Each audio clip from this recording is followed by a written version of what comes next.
কি হচ্ছে এখানে? পশ্চিমারা আসছে, এনজয় করছে, খেলাধুলা হচ্ছে। বিষয়টা কি জানেন? আমাদেরকে এই খেলাধুলার অহেতুক কাজে ব্যস্ত করে দিয়ে ওরা ওদের এজেন্ডা বাস্তবায়ন করছে। দেখবেন যখন যখন রমজান মাস আসে তখন তখন দেখবেন মুসলিম কান্ট্রির উপর নির্যাতন বাড়ে। যখন যখন বড় বড় ইভেন্ট হয়, ওয়ার্ল্ড কাপ, এইটা সেটা, দেখবেন ভিতরে ভিতরে মুসলিম কান্ট্রির উপর নির্যাতন বাড়তে থাকে। মানুষ একদিকে তাকায় থাকে আর একদিকে উদ্দেশ্য সাধন করতে থাকে। বুঝাচ্ছি বিষয়টা। আপনার 5টা বাচ্চা আছে মনে করেন, খুব জ্বালায়, কান্নাকাটি করে, হইচই করে। আর আপনি মোবাইল ফোনটা বের করে দিয়ে বলেছেন, বাবা বস, তোরা 5 জন মিলে একটা কার্টুন দেখ, আমি একটু কাজটা করি। দিয়ে দিলেন, ও কার্টুন দেখছে চুপচাপ, কেউ কোনো ডিস্টার্ব নয়। আর বুঝতে পারছেন? আর এই যে বাচ্চাগুলা কার্টুন দেখছে না, এগুলো হচ্ছে আমরা এখন। আর ওই যে কাজ করছে বাপ, এটা হচ্ছে ওরা, পশ্চিমারা। আমার কথা কি বুঝতে পারেন? আচ্ছা, আমি সহজ করার চেষ্টা করছি। প্রিয় যুবক ভাইরা, মেয়ে তো উন্মুক্ত করে দিয়েছেই, মাদক তো দিয়েছেই, জুয়া দিয়েছে, অহেতুক এসব খেলতামাশা দিয়েছে তোমার সামনে, তোমার সময় কেড়ে নেওয়ার জন্য, তোমার হায়াত কেড়ে নেওয়ার জন্য। তোমার মূল্যবান হায়াত, যে হায়াতটাকে তুমি আল্লাহর পথে দাওয়াতের কাজে ব্যয় করবা, দিন চর্চার কাজে ব্যয় করবা, আল্লাহর ইবাদতের কাজে ব্যয় করবা, আমর বিল মারুফ নাহি আনিল মুনকারের কাজ করবা, এই সময়টা ওরা কেড়ে নিয়েছে তোমার কাছ থেকে। বুঝতে পারছো না তুমি? আবার নেশা দিয়ে তোমার ভিতরটা নষ্ট করে ফেলেছে, জেনা দিয়ে তোমার অন্তরের নূর নষ্ট করে দিয়েছে, ফ্রি মিক্সিং দিয়ে জেনা এবং তোমার যে পবিত্রতা, চারিত্রিক পবিত্রতা নষ্ট করে দিয়েছে। আরও দিয়েছে পর্নোগ্রাফি। বেশিরভাগ যুব সমাজ এখন বাসায় গিয়ে রাতের বেলা পর্ন দেখে। দেখা যায় সারাদিন ভালো কাজ করে, বাসায় গিয়ে রাতের বেলা পর্ন দেখে। পর্নোগ্রাফি দেখে না বা দেখে নাই কখনো, এমন একটা ছেলে খুঁজে পাওয়া যাবে না। আর যখন আপনি এগুলোতে অভ্যস্ত হয়ে যাবেন, তখন শরীর খারাপ হয়ে যাবে, মন ভালো থাকবে না, আপনি একাকী গোপন পাপ করবেন, শরীর দুর্বল হয়ে পড়বে। একটা মেয়ের দিকে আপনি সম্মানের চোখে তাকাতে পারবেন না, মনে হবে মেয়ে মানেই মনে হয় ভোগের বস্তু। পর্ণে আসক্ত যারা, তারা কোনো কাজে শান্তি পায় না, অস্থির। এমনকি তারা যদি বিয়ে শাদীও করে, তবু বৈবাহিক জীবনে সুখী হতে পারে না। কেন জানেন? নিজের শক্তি ক্ষমতাগুলো আগেই নষ্ট করে ফেলেছে। এবং অনেকগুলো মেয়ে যখন আপনি দেখবেন নগ্ন, তখন আপনার স্ত্রীকে আপনার কাছে সুন্দর মনে হবে না, মনে হবে এই মেয়ের চেয়ে মনে হয় ওই মেয়েটা সুন্দর, এর চেয়ে মনে হয় ওইটা সুন্দর। আর মেয়ের প্রতি সম্মান তো থাকবেই না, মেয়েকে মনে হবে একটা ভোগের বস্তু। যত বেশি পর্নোগ্রাফি বেড়েছে তত ধর্ষণ বেড়েছে, দেখেছেন?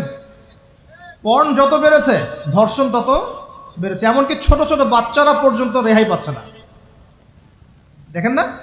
ছোট ছোট বাচ্চা, 5 বছর 10 বছরের বাচ্চারা, মেয়ে বাচ্চাদের কথা বলছি, এদেরকেও ধর্ষণ করা হচ্ছে। যাদের ঘরে কন্যা সন্তান আছে তারা খুবই এখন বিপর্যয়ের মধ্যে আছেন আপনারা, আমরা। কারণ সমাজটা তো নষ্ট হয়ে যাচ্ছে। আপনার মেয়েকে কতদিন ঘরে রাখবেন? বাইরে তো পাঠাতেই হবে। বাইরে পাঠালে দেখবেন মেয়ের সম্মান নাই, পর্দা নাই, মেয়েকে জোর করে ধর্ষণ করা হচ্ছে। বাসে, ট্রেনে, অটোতে, অমুকে তমুকে, ট্রাকে মেয়েকে ধর্ষণ করা হচ্ছে। আর প্রত্যেক ধর্ষকের তো আর ইসলামিকভাবে বিচার হচ্ছে না, হচ্ছে? যদি একটা এলাকায় ধর্ষণ হতো আর ধর্ষককে জনসমক্ষে ডেকে ফাঁসি দেওয়া হতো না, তাহলে দেখতেন যে ওই এলাকায় ধর্ষণ বাড়তো না, কমে যেত। যদি একটা এলাকার চোরদেরকে জনসমক্ষে নিয়ে এসে হাত কেটে ফেলা হতো, তাহলে বুঝতেন চুরি কাকে বল। ভয়ে চুরি করতে পারতো না মানুষ। আর ভাগ্য ভালো যে এই নিয়মগুলো এখন নাই। কেন ভাগ্য ভালো বললাম?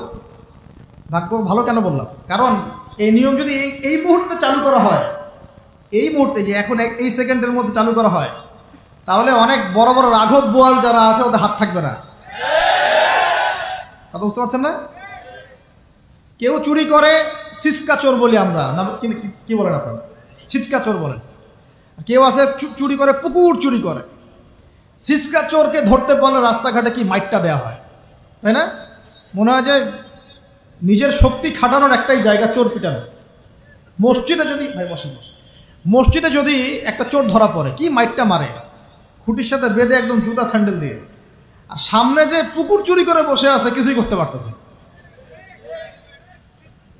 কি কথা মিথ্যা কথা বলছে? যদি একটা মুসলিম রাষ্ট্রের মধ্যে দুর্নীতি না থাকতো না, মুসলিম রাষ্ট্র বিশ্বকে নেতৃত্ব দিত ইনশাআল্লাহ।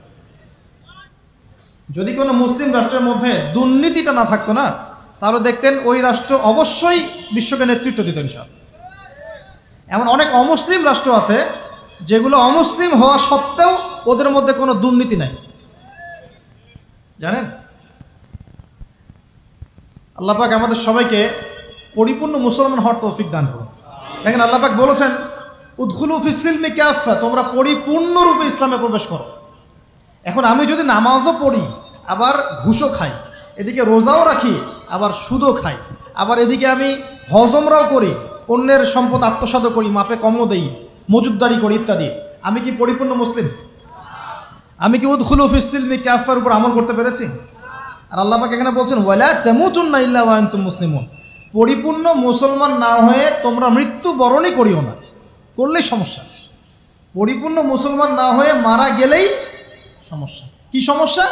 ওই যে আল্লাহ পাক বলবেন, মান রব্বুক, বলবে লা আদরি, আমি তো জানি না, কারণ পরিপূর্ণ মুসলমান হয়নি তো, আল্লাহর সাথে শিরিক করেছে। আল্লাহ পাক বলবেন, মা দীনুক, বলবে লা আদরি, আমি জানি না।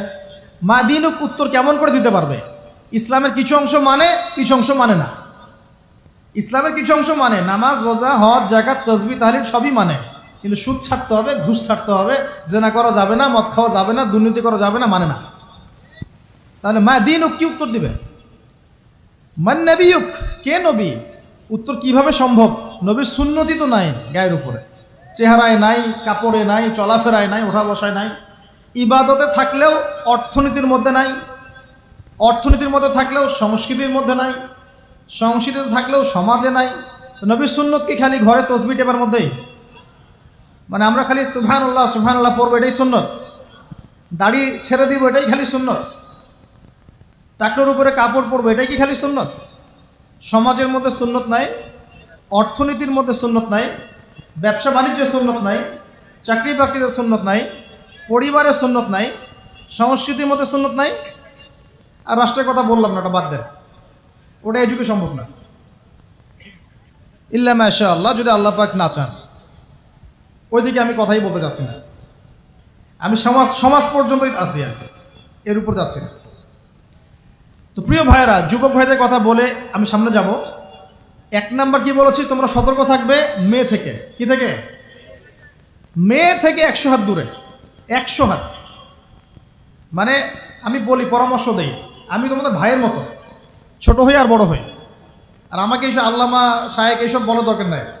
আমি একদম তালেবে ইলম। এখানে বড় বড় অনেক আলেম ওলামায়ে কেরাম আছেন, আমি খুব বিব্রত বোধ করছি কথা বল। আমি জানি যে হকপন্থী ওলামায়ে কেরাম যারা, তারা আমাদের মতো অনলাইনেও আসেন না, এই ফেসবুক ইউটিউবে ভিডিও পাবেন না, এমনও আলেম বাংলাদেশে আছেন জানেন, যারা বহু আলেম তৈরি করছেন, মাদ্রাসা খেদমত করছেন। তো তাদের সামনে আমাদেরকে যখন এইভাবে টাইটেল দেন, লজ্জা লাগে, বিব্রত বোধ করি। শেখার কোনো শেষ নাই। আমি একসময় মনে করতাম যে, আমি যখন ইন্টারমিডিয়েটের পর থেকে চর্চা করা শুরু করছি, অনার্স মাস্টার্স পর্যন্ত, মনে করছি যে হ্যাঁ, মনে হয় ইসলাম সম্পর্কে ভালোই জানছি। তারপর যখন কওমি আলেমদের কাছে পড়তে শুরু করলাম, বলি এগুলো ভিতরের কথা, খোলামেলা বলি, গল্প করছি আপনাদের সাথে, রাগ করছেন নাকি? তখন বুঝলাম যে বিগত 5-7 বছরে তো আমি কিছু পড়াশোনা করছি বলে মনে হচ্ছে না। যেমন একটা হাদিস শো করে বললাম যে, ওস্তাদ, এই যে আল্লাহ রাসূল সাল্লাল্লাহু আলাইহি ওয়াসাল্লাম বলেছেন যে একজন মুমিন ব্যক্তি আর একজন মুমিন ব্যক্তির আয়না স্বরূপ। কি স্বরূপ? আয়না স্বরূপ। তো আমি যদি অনলাইনে কোনো ভাইয়ের ভুল ধরিয়ে দেই সমালোচনার মাধ্যমে, তাহলে কি আমি হাদিসের উপর আমল করলাম না? তখন ওস্তাদ মিটিমিটি হাসছেন, বলছেন যে তোমার তো টুকটাক অ্যারাবিক গ্রামারের বেস ভালোই, তোমার কি মনে হয়? আমি বললাম যে আমার কাছে তো এটাই মনে হচ্ছে যে আমি যদি সমালোচনা করি, আমি তো আমর বিল মারুফ নাহি আনিল মুনকারের কাজই করলাম। তো তিনি বলছেন, আসলে এই হাদিসের ব্যাখ্যা এমন নয়। কেমন ব্যাখ্যা?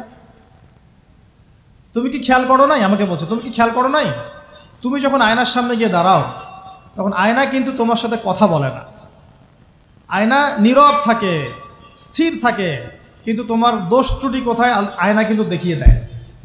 মনে করেন, বুঝাচ্ছি, মনে করেন আপনার গাল কেটে গেছে, আপনি আয়নার সামনে দাঁড়িয়েছেন, আয়না কিন্তু আপনাকে বলে দিবে না এই যে তোমার গাল কাটা, এই ছেলে তোমার গাল কাটা, হ্যাঁ এই মেয়ে, এই ছেলে তোমার এই সমস্যা ওই সমস্যা বলবে? চুপচাপ থাকবে, আয়না দেখিয়ে দিবে আপনার ভুলটা কোথায়। তো তিনি আমাকে হাদিসের ব্যাখ্যা শিখাচ্ছেন, বলছেন যে একজন মুমিন ভাই যদি কোনো ভুলের উপর থাকে, তুমি সঠিকটা আমল করে ওর সামনে দাঁড়িয়ে দেখিয়ে দিবে যেটা সঠিক। তো বুঝলাম, যতদিন যাচ্ছে আমি বুঝতে পারছি যে আসলে এই জ্ঞানের সমুদ্র যে কত গভীর, 100 বছর হায়াত দিলেও মনে হয় শেষ করতে পারবো না। তো প্রিয় যুবক ভাইরা, নসিহত করছি, সেটা হচ্ছে যে দিনের জ্ঞান অর্জন করতে হবে। জ্ঞান অর্জনের কোনো বিকল্প নাই। আর জ্ঞান অর্জনের জন্য শুধুমাত্র ফেসবুক ইউটিউব যথেষ্ট নয়, এগুলো কনস্ট্রাকটিভ কোনো মাধ্যম নয়, বরং ফিতনা ছড়াবে। এগুলো কিন্তু বেশিরভাগ ক্ষেত্রে ফিতনাই ছড়াচ্ছে। আপনার কাছে মনে হচ্ছে হয়তো যে অনেক কিছু লাইভ হচ্ছে, আমরা পাচ্ছি, হ্যাঁ অনলাইনের মাধ্যমে জানছি, হ্যাঁ ঠিক আছে, স্বীকার করি ভালো আছে, কিন্তু এর মন্দটা অনেক বেশি। এর মধ্য দিয়ে আলেমে বিভক্তি হয়ে গেছে, এর মধ্য দিয়ে একে অপরের সাথে আমাদের সম্পর্ক নষ্ট হয়ে যাচ্ছে, গীবত, তহমত, সমালোচনা, কাদা ছড়াছড়ি সংস্কৃতি বাড়ছে, ঐক্য বিনষ্ট হচ্ছে, অনেক সমস্যা হচ্ছে। আর এগুলো কনস্ট্রাকটিভ সিলেবাস নয়। সিলেবাস আপনাকে ওলামায়ে কেরামের কাছে এসে জানতে হবে। আমি বলছি 1 নাম্বার কোরআন থাকবে, আপনাদের জেনারেলদের জন্য বলছি, কারণ আপনাদের জন্য এটা এত সহজ হবে না। মাদ্রাসা যারা পড়া শুরু করেছেন ছোটোবেলা থেকে তাদের জন্য সহজ, আপনাদের জন্য এত সহজ নয়। সিলেবাসগুলো জেনে রাখেন। কোরআন পড়তে হবে আগে, পবিত্র কোরআনের বিশুদ্ধ তেলাওয়াত শিখতেই হবে, এবং প্রত্যেক দিন চেষ্টা করবেন 1 পৃষ্ঠা 2 পৃষ্ঠা, আধা পারা 1 পারা করে তেলাওয়াত করার জন্য। তেলাওয়াতের কোনো বিকল্প নাই, প্রত্যেক হরফে 10 নেকি পাবেন ইনশাআল্লাহ।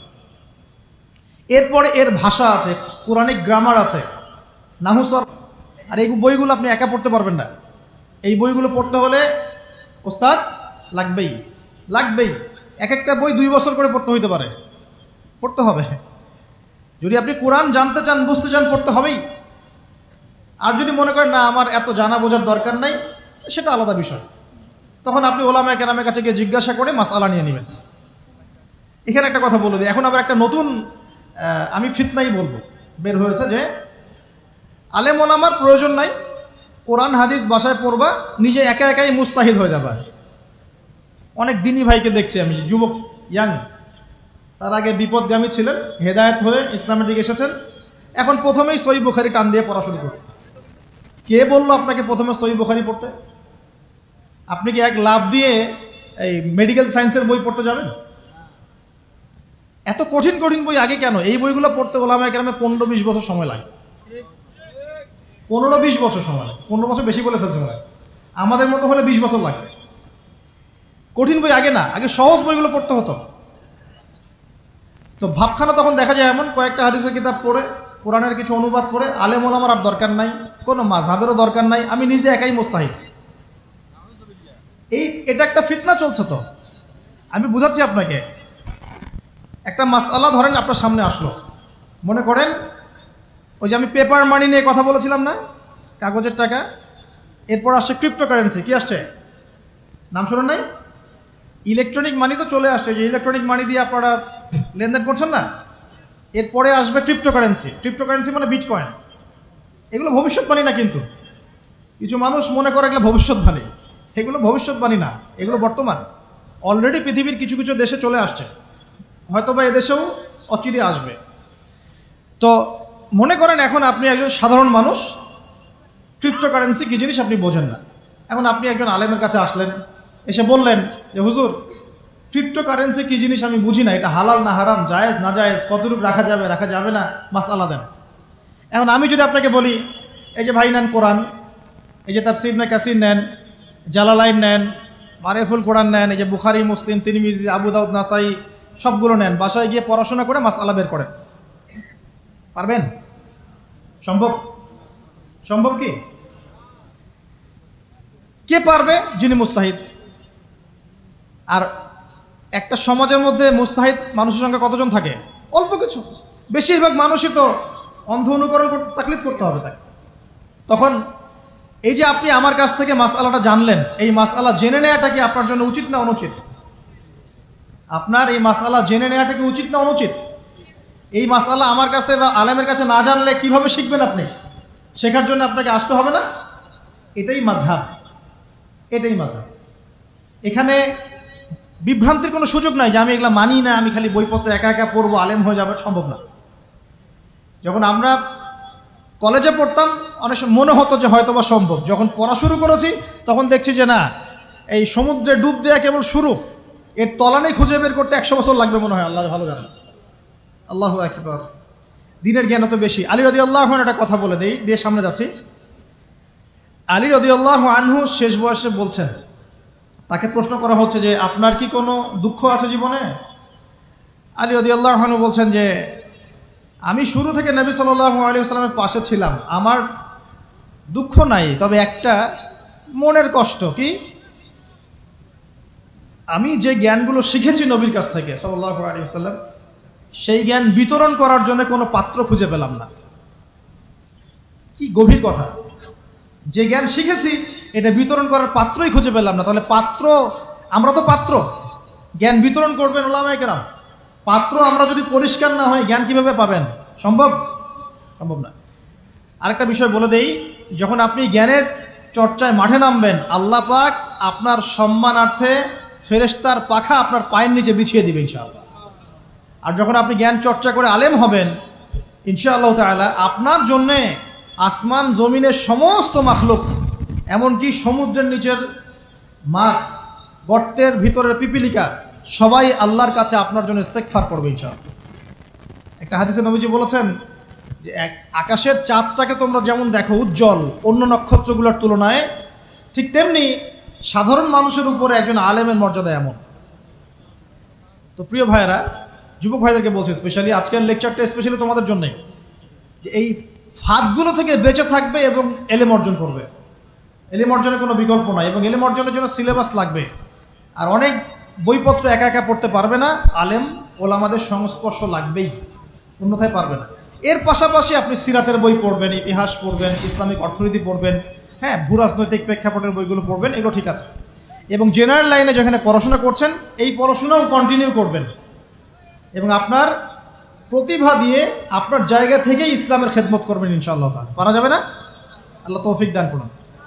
যুবক ভাইদের সামনে এই ফাঁদ। কেন ফাঁদ? কারণ যুবক ভাইরা যদি জীবনের উদ্দেশ্য জেনে ফেলে এবং ইসলাম প্রতিষ্ঠার কাজে আত্মনিয়োগ করে, তাহলে কুফফার শক্তি পালানোর জায়গা খুঁজে পাবে না ইনশাআল্লাহ। প্রিয় ভাইরা, আল্লাহ রাব্বুল আলামিন বলছেন মুমিনদেরকে, হে মুমিনরা, তোমরা আল্লাহকে ভয় করো। দেখুন, 6টা পিলারে বিশ্বাস না করা পর্যন্ত কেউ মুমিন হয় না। কয়টা পিলার? 1 নাম্বার হচ্ছে আল্লাহর প্রতি বিশ্বাস। 1 নাম্বার আল্লাহর প্রতি বিশ্বাস। 2 ফেরেশতা মণ্ডলীর প্রতি বিশ্বাস। 3 আসমানি কিতাব সমূহে বিশ্বাস। 4 নবী রসুলগণের প্রতি বিশ্বাস। 5 পরকালের প্রতি বিশ্বাস। এবং 6 তাকদীরের ভালো মন্দের প্রতি বিশ্বাস। এই 6টা পিলারকে মনে বিশ্বাস করতে হয়, মুখে স্বীকৃতি দেওয়া লাগে এবং কাজেও বাস্তবায়ন করতে হয়, তারপর আপনি মুমিন হবেন ইনশাআল্লাহ। আল্লাহ পাক বলছেন আমাদেরকে, এই মুমিনদেরকে, তোমরা আল্লাহকে ভয় করো, ভয় করার মতো ভয় করো। এটার ব্যাখ্যা কি? ভয় করা মানে কি? শুধু নেক আমল করা মানেই আল্লাহকে ভয় করা নয়। আল্লাহ পাকের যত নিষেধ আছে এই নিষেধগুলো ছেড়ে দেওয়ার নাম হলো আল্লাহকে ভয় করা। যদি আমি নামাজ পড়ি, প্রমাণিত হবে না যে আমি আল্লাহকে ভয় করি। আর হারাম ছেড়ে নামাজ পড়েন, হালাল খেয়ে নামাজ পড়েন, প্রমাণ হবে আপনি আল্লাহকে ভয় করেন। নামাজ পড়াটা একটু সহজ কাজ, কিন্তু এই হারাম রিজিক ছেড়ে দেওয়া এত সহজ কাজ নয়। রোজা রাখা সহজ কাজ তুলনামূলক, কিন্তু সুদ ঘুষ ছেড়ে দেওয়া এত সহজ কাজ নয়। তাসবিহ তাহলিল করা সহজ কাজ, কোরআন তেলাওয়াত করাও সহজ কাজ তুলনামূলক, কিন্তু ওই বোনের সম্পত্তি তাকে ফিরিয়ে দেওয়া এত সহজ নয়। অন্য মুসলিম ভাইয়ের মান সম্মান রক্ষা করা তো সহজ নয়।